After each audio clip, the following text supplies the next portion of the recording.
Hi, it's Kim here with another episode of Stuff That Helps Quick Fixes. Today we're going to continue exploring the various learning styles by talking about auditory learners. And for those of you visual learners, I'm providing some slides, and if you're an auditory learner, you're probably not looking at them anyway.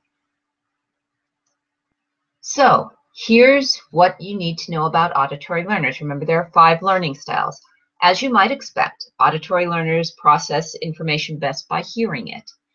That means things like minutes and agendas and other information may be a little more difficult for those folks to process if you don't read them aloud or summarize them aloud at some point. That doesn't mean they're incapable of reading or absorbing information from reading. It means that it's easier if they hear it, so you want to try to make it easier for them and let them hear it.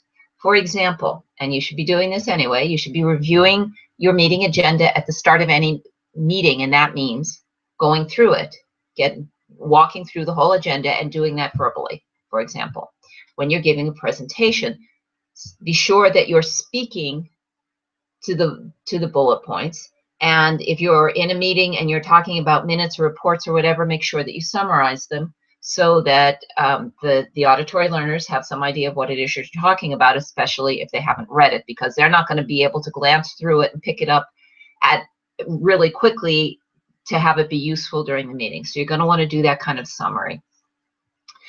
When you are giving presentations, unless you know there are no auditory learners in your room, you want to be sure not to put up a slide and say, well, I'm not going to read this to you. You can all read it yourselves. Well, yeah, but for auditory learners, that's not the most efficient way. Now, that doesn't mean that you stand there and you read all the words off the slides, but it means that you talk to each one of the slides. You summarize, you tell them what's on there.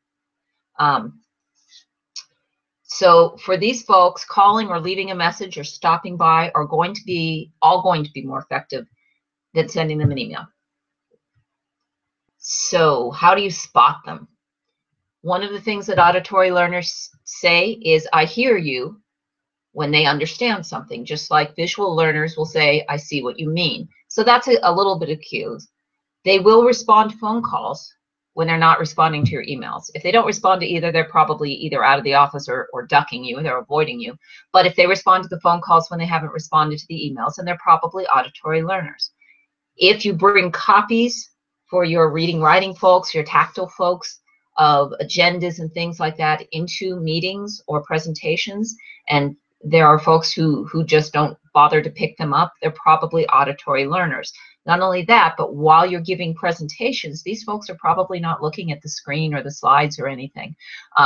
They're either looking at you while they're listening, or they're not looking at anything in particular, because they're absorbing the information from what they're hearing. Okay, I think that's pretty much it. That's auditory learners in a nutshell. I hope it helps. Happy listening.